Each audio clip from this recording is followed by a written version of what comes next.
నమస్కారం MCTV news కి స్వాగతం నా పేరు ఉషా ముందుగా ముఖ్యాంశాలు భారత జవానుల ప్రాణాలు బలిగొన్న చైనా ఆర్మీపై కేంద్ర ప్రభుత్వం కఠినంగా వ్యవహరించాలి మాజీ ఎంఎస్ఏ షాజహాన్ బాషా సూచన మృతి చెందిన వీర జవాన్లకు నివాళులర్పించిన కాంగ్రెస్ నేతలు కార్యకర్తలు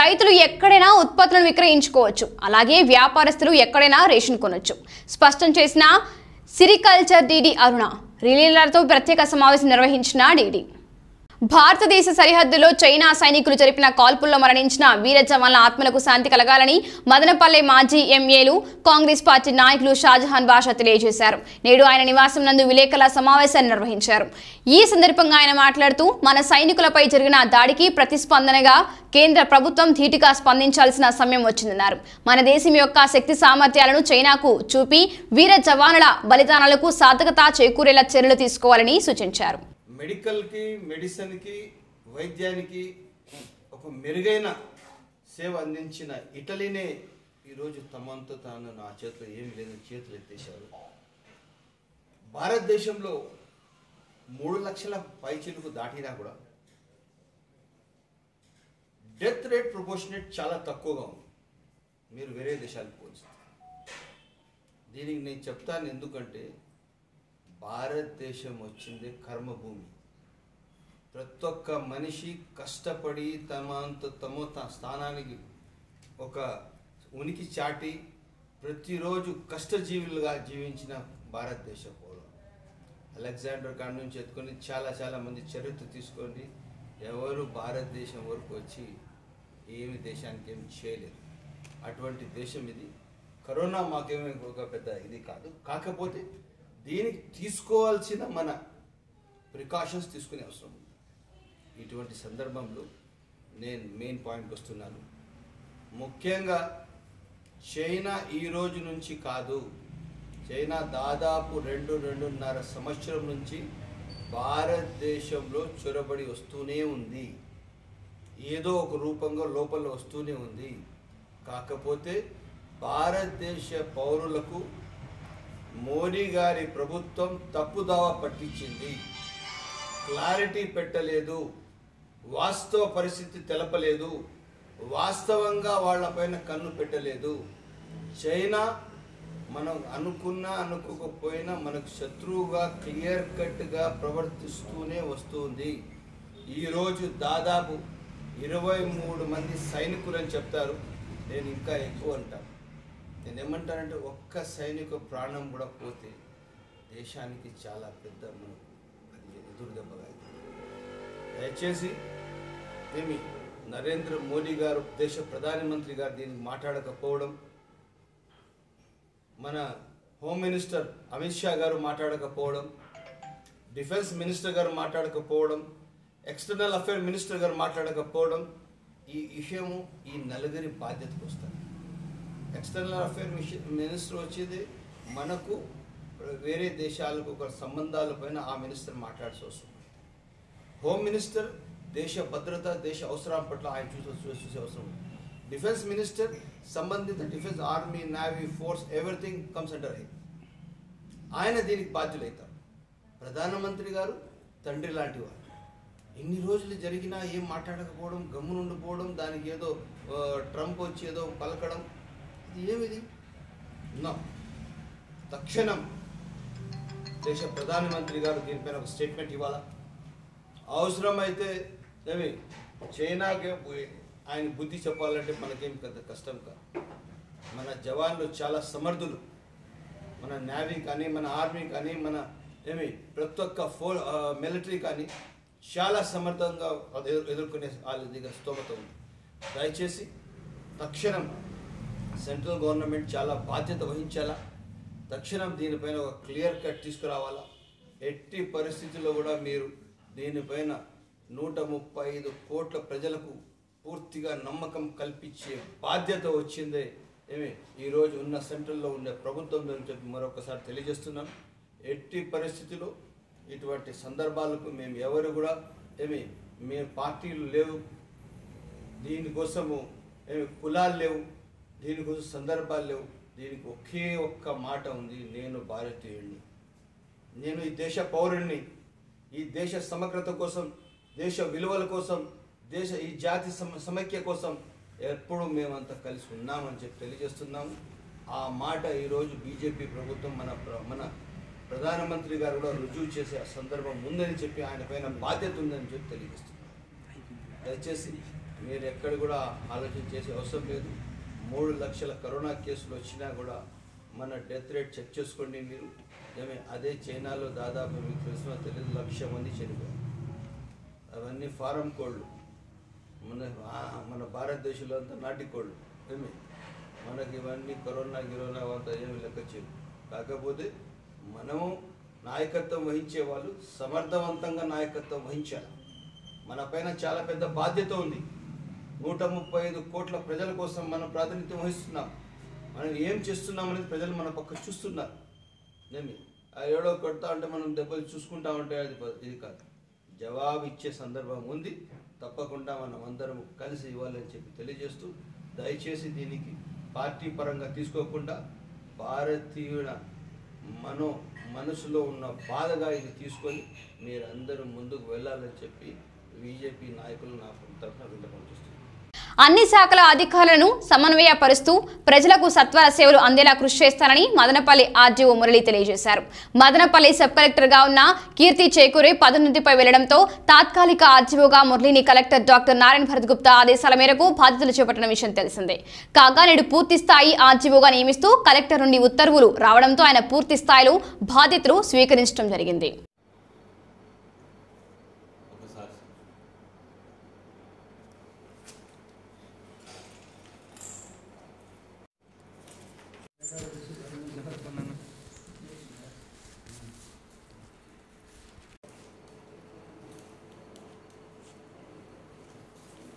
కొంతమంది వెళ్ళి లేదని చూసుకో సార్. ఒక సెకండ్.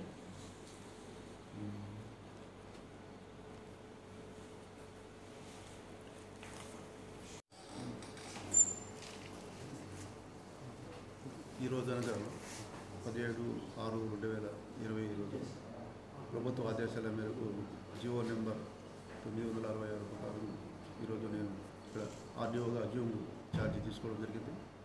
జిల్లా కలెక్టర్ గారు మరియు జిల్లా ఎమ్మెల్యేస్ అయితే మంత్రులు అయితే ప్రజలకు కూడా వారి దీనికి మండలంలో పొందేదానికి అందరూ ఇక్కడ స్టాఫ్ కూడా సహకరించాల్సిందిగా కోరుచున్నాను. అదేవిధంగా ప్రజలు కూడా ఏదైతే వాళ్ళ సాధక బాధకం ఉన్నాయో అవన్నీ కూడా క్షుణ్ణంగా పరిశీలించి తప్పకుండా వారికి న్యాయం చేస్తామని తెలియజేస్తున్నాను. రైతులు తమ పట్టుగూళ్లను ఎక్కడైనా విక్రయించుకోవచ్చని, అలాగే వ్యాపారస్తులు ఎక్కడైనా కొనుగోలు చేయవచ్చని సిరికల్చర్ డీడీ అరుణ స్పష్టం చేశారు.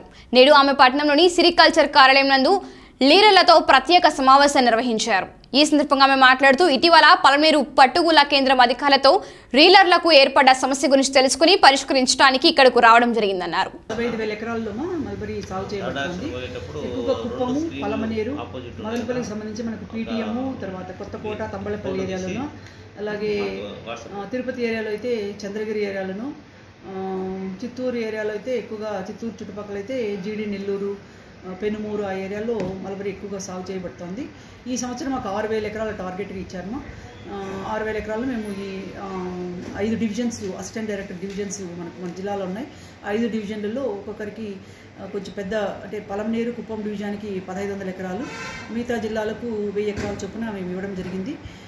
ఈ విధంగా తర్వాత మన కలెక్టర్ గారు కూడా village sericulture assistants, village agriculture assistants, village horticulture assistants కూడా టార్గెట్స్ ఇచ్చి మండలానికి 100 ఎకరాలు చేయాలి, ఖచ్చితంగా సెరికల్చరు మండలానికి 100 ఎకరాలు చేయాలని చెప్పేసి కలెక్టర్ గారు అగ్రికల్చర్ ఆఫీసర్స్కి, సెరికల్చర్ స్టాఫ్కి ఆదేశాలు ఇవ్వడం జరిగింది.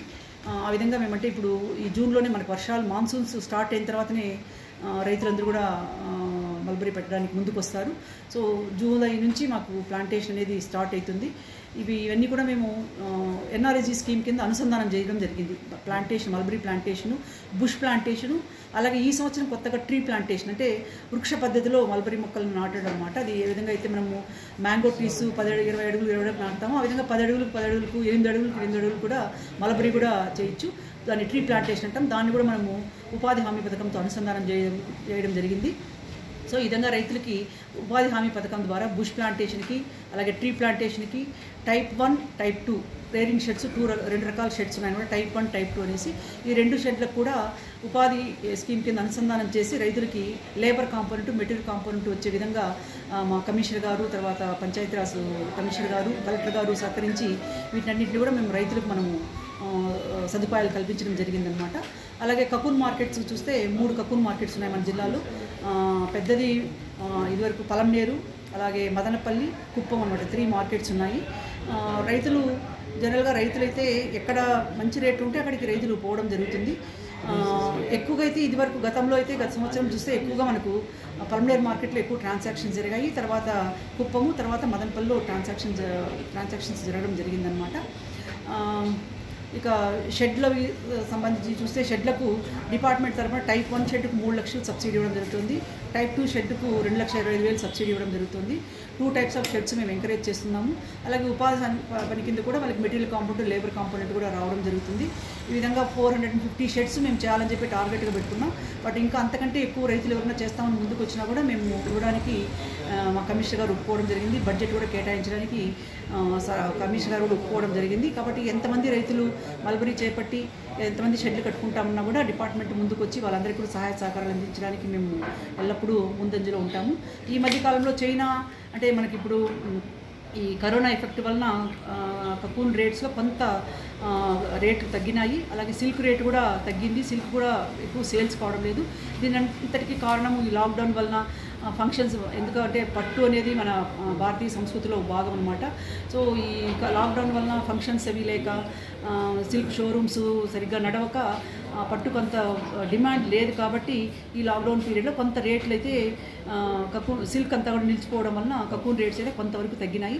బట్ మనమందరం కూడా చూస్తున్నాం ఈ కరోనా ఎఫెక్ట్ వలన కొంత చైనాతో మనకు ఈ మార్కెటింగ్ లింక్స్ అనేటివి తెగిపోతాయని చెప్పేసి మనము అందరి ద్వారా వింటున్నాము. ఈ విధంగా జరిగితే మాత్రము, ఎందుకంటే లోకల్గా డిమాండ్ సిల్క్కి చాలా డిమాండ్ ఉంది. ఎందుకంటే భారతదేశంలోనే మనం ఎక్కువ సిల్క్ పట్టు వస్త్రాలు వాడడం కానీ, పట్టు చీరలు వాడడం కానీ ఎక్కువగా ఉంది. కాబట్టి మన డిమాండ్ ఎక్కువ ఉంది. ఇదివరకు మనం చైనా నుంచి ఇంపోర్ట్ చేసుకుంటుంటివి. ఇప్పుడు ఈ మార్కెటింగ్ లింక్స్ అనేటివి తెగిపోతే ఖచ్చితంగా మన సిల్క్ అనేది ఎక్కువ డిమాండ్ ఉంటుంది.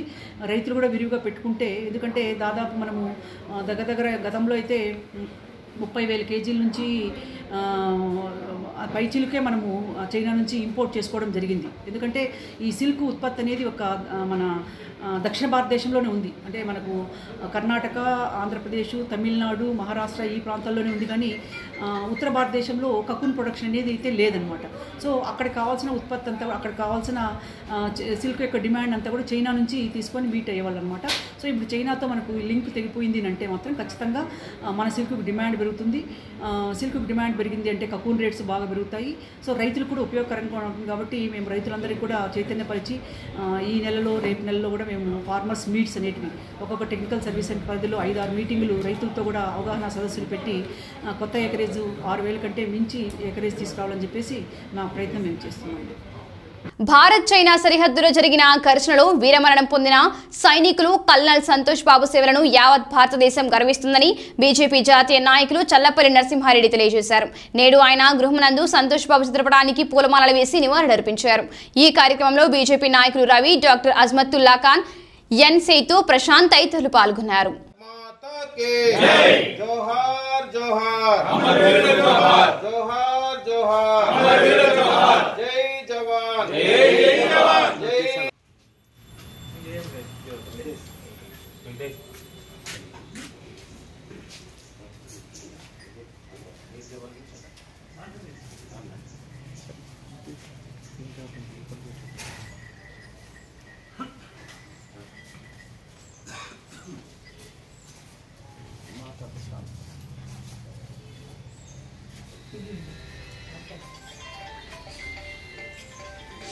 చైనా సైన్యం మన భారత భూభాగాన్ని ఆక్రమించుకోవడానికి చేస్తున్న ప్రయత్నాన్ని తిప్పికొట్టడంలో భాగంగా మన అమర జవాన్లు 20 మంది తమ యొక్క ప్రాణత్యాగం చేసి మన దేశ రక్షణ కోసం వాళ్ళు ఆదర్శవంతులుగా నిలబడ్డారు.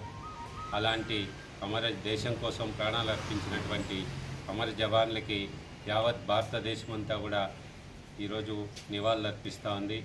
వాళ్ళ యొక్క మరణం, వాళ్ళ యొక్క త్యాగం ఎప్పటికీ గుర్తుపెట్టుకొని ఈ దేశాన్ని పటిష్టం చేయడంలో, ఈ దేశాన్ని శత్రువుల బారి నుండి కాపాడడంలో ప్రతి ఒక్కరూ ఒక సంకల్పం తీసుకొని తమ వంతు ఈ యొక్క భారతదేశాన్ని శక్తివంతమైన దేశంగా, ఏ యొక్క పొరుగు దేశం కూడా మన దేశం మీదకి కన్నెత్తి చూడలేని విధంగా ఈ దేశ నిర్మాణంలో ప్రతి ఒక్కరూ దృఢ సంకల్పంతో ముందుకు రావాలని చెప్పేసి వీరి యొక్క మరణం మనకు స్ఫూర్తిగా తీసుకొని అందరూ ఆ భావంతో ముందుకు రావాలని చెప్పేసి వాళ్ళకి నివాళులు అర్పిస్తున్నాను.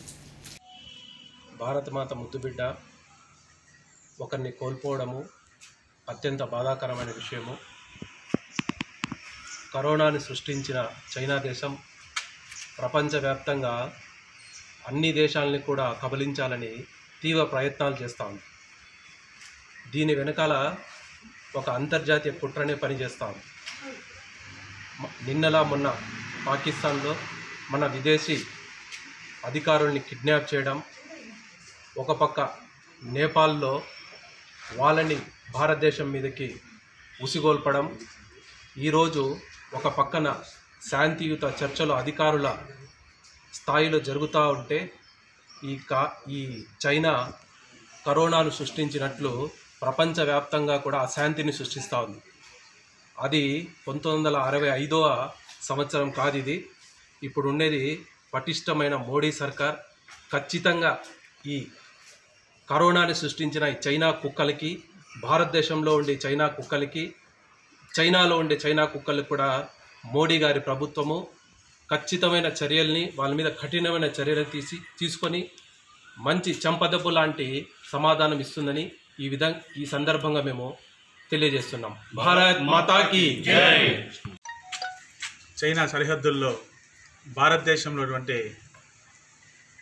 పరిస్థితి అందరికీ తెలిసిండేదే. మనము ఈరోజు బాధాకరమైన దృశ్యం. అదేవిధంగా దేశం కోసం ప్రాణాలు అర్పించిన వ్యక్తులకి నివాళులు అర్పించడం జరిగింది.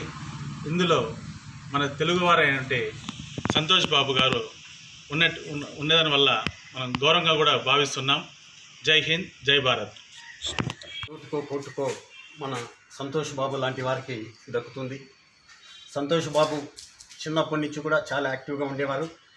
అతను హై స్కూల్లో అయితేనే, అతను చదివిండే కాలేజీల్లో అయితేనే ప్రతి చోట గోల్డ్ మెడల్ తీసుకొని అత్యున్నత స్థాయికి అతి త్వరలో ఎదిగిన వ్యక్తి.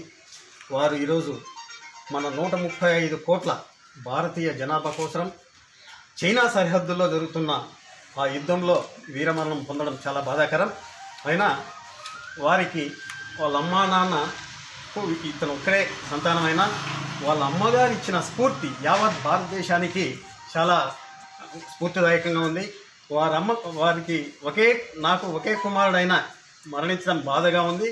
అయినా మన భారతదేశం కోసం మరణం పొందడం దానికి నాకు చాలా తృప్తిగా ఉంది అని ఆమె కన్నీటితో చెప్తా ఉంటే యావత్ భారతదేశం అంతా కూడా ఈరోజు కన్నీళ్ళు పెట్టుకునే పరిస్థితి. సోదరులారా, వారికి సంతోష్ బాబు గారి ఆత్మకు శాంతి కలగాలని, వారి కుటుంబానికి ప్రగాఢ సానుభూతి తెలియజేస్తూ భారతీయ జనతా పార్టీ పట్టణ కమిటీ తరఫున తెలియజేసుకుంటున్నాం. పాలేసముద్రం మండలంలో జరుగుతున్న అభివృద్ధి పనులను వేగవంతం చేయాలని జిల్లా కలెక్టర్ నారాయణ భరత్ గుప్తా అధికారులను ఆదేశించారు. బుధవారం పాలేసముద్రం మండలంలో అభివృద్ధి పనులను ఆయన పరిశీలించారు. ఉపాధి హామీ పనులు, పాఠశాల అభివృద్ధికి చేపడుతున్న మరమ్మతు పనులతో పాటు చెత్త నుంచి సంపద తయారు చేసే కేంద్రాలను పరిశీలించి వివరాలను అడిగి తెలుసుకున్నారు.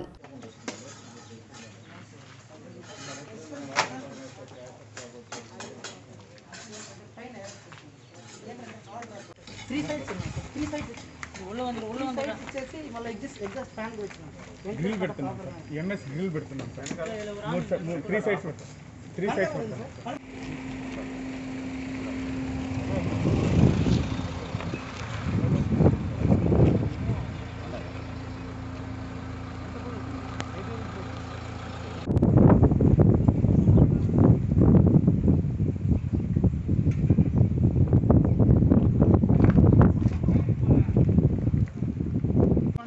తెలియకపోతే ఏం చేసేది చెప్పు, అడుగుతారు కదా. కలెక్టర్ గారు ఎన్ని మండలాలు సరే సార్ నేను తర్వాత చెప్తానంటే ఉంటారా, ఉండరు కదా. సేమ్ అలాగే నీకు కూడా అంతే. సరేనా, పదండి.